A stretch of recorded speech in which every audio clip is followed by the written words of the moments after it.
Praise lord అందరికీ. యేసు అతి పరిశుద్ధ నామంలో మరి మీ అందరికీ వందనాలు.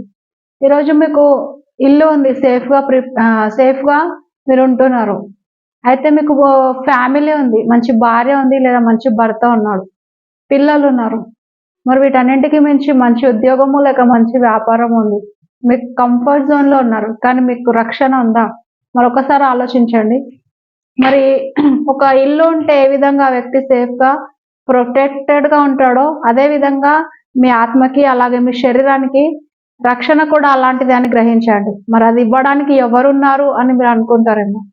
మరి దేవాది దేవుడు యేసుప్రభు ఉన్నాడండి.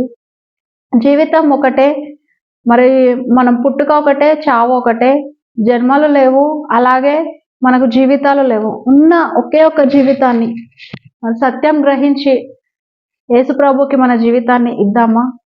ఒక్కసారి ఆలోచించండి. మరి ఎలా తెలుసుకోవాలని అనుకుంటున్నారేమో. మరి బైబుల్ అనేది ఉంది, అదొకసారి చదవండి. మరి యెహోవా ఉత్తముడు అని రుచి చూచి ఎరగండి. ఆ తర్వాతనే మీ నమ్మిక చొప్పున దేవుణ్ణి నమ్మండి. Praise the lord.